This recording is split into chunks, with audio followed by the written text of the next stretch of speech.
Gün сайын миллиондогон адамдар жумушка баруу, окуу же мамлекеттик кызматты пайдалануу сыяктуу катардагы тиричилик иштерин жасайт.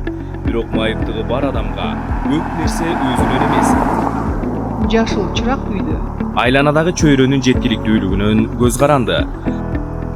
2006-жылы 13 декабрда дүйнө абдан олуттуу кадам жасап, Бириккен Улуттар Уюмунун башкы ассамблеясы майыптыгы бар адамдардын укуктары жөнүндө конвенциясын кабыл алган. Бул документ майыптыкка карата мамилени дүйнөлүк масштабта өзгөрттү, кайрымдуулук моделинен укуктук моделге өткөрдү. Кыргыз Республикасы майыптыгы бар адамдардын укуктары жөнүндө конвенцияны 2019-жылы ратификациялаган. Бул мамлекет майыптыгы бар адамдар үчүн тең укуктарды жана бирдей мүмкүнчүлүктөрдү камсыз кылуу милдетин өзүнө алды дегенди билдирет. Конвенция жөнөкөй, бирок фундаменталдуу принципке таянат. Майыптык бул адамдын мүнөздөмөсү эмес. Бул адам менен чөйрөдөгү тоскоолдуктардын өз ара аракеттенүү натыйжасы. Эгер чөйрө жеткиликтүү болсо, адам бардыгына катыша алат. Эгер чөйрө жеткиликсиз болсо, адам четте калат. Конвенциянын негизинде 8 принцип жатат.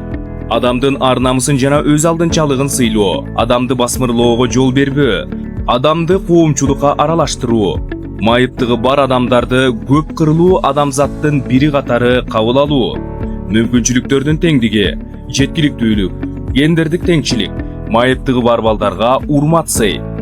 Мамлекеттик кызматкер үчүн бул ар бир чечим ушул принциптерге шайкеш келеби же жокпу текшерүүдөн өтүү керектигин билдирет. Биринчи принцип адамдын ар намысын жана жеке өз алдынчалыгын, анын ичинде өз алдынча тандоо эркиндигин жана көз каранды эместигин сыйлоо. Мамлекеттик система адамды камкордукка албайт, ал адамдын өз алдынчалыгына шарттарды камсыз кылат. Экинчи принцип басмырлоого жол бербөө. Майыптык белгиси боюнча басмырлоо бул майыптык үчүн анын укуктарын чектөө, майыптык укуктардан жана мүмкүнчүлүктөрдөн баш тартууга себеп болушу керек. Андан кийинки принцип коомдук турмушка толук жана натыйжалуу катышуу. Майыптыгы бар адамдар тууралуу саясат жана программалар майыптыгы бар адамдардын өздөрүнүн катышуусу менен иштелип чыгуусу зарыл. Алардын айткандары кабыл алынат, алардын тажрыйбасы баалуу.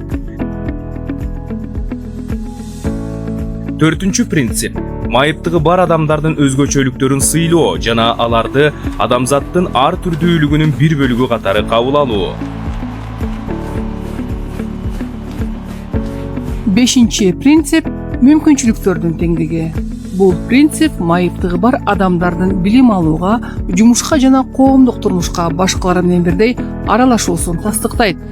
Алтынчы принцип жеткиликтүүлүк. Жеткиликтүүлүк бул баарынын коомдук турмушка катышуусуна мүмкүндүк берген инфраструктура, маалымат жана технологиялар. Чөйрө туура ойлонуштурулуп, туура түзүлгөндө тоскоолдуктар жоголот.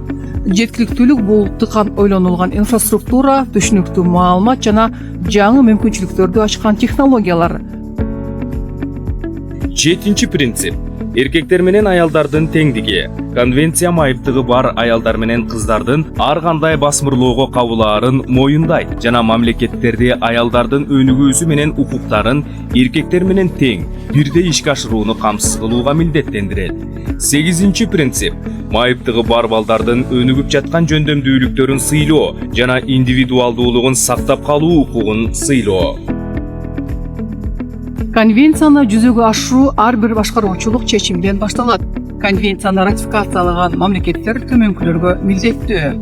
Басмырлоочу ченемдерди четтетүүгө, инфраструктуранын жеткиликтүүлүгүн камсыздоого, инклюзив тейлөө кызматтарын өнүктүрүүгө, адистерди окутууга, майыптыгы бар адамдардын уюмдары менен кеңешип иш кылууга. Бул жөн гана сунуш эмес, бул эл аралык милдеттеме.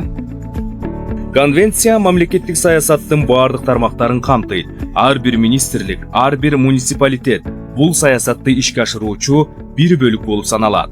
Конвенция бул эл аралык документ гана эмес, бул заманбап мамлекетти өнүктүрүүнүн багыты.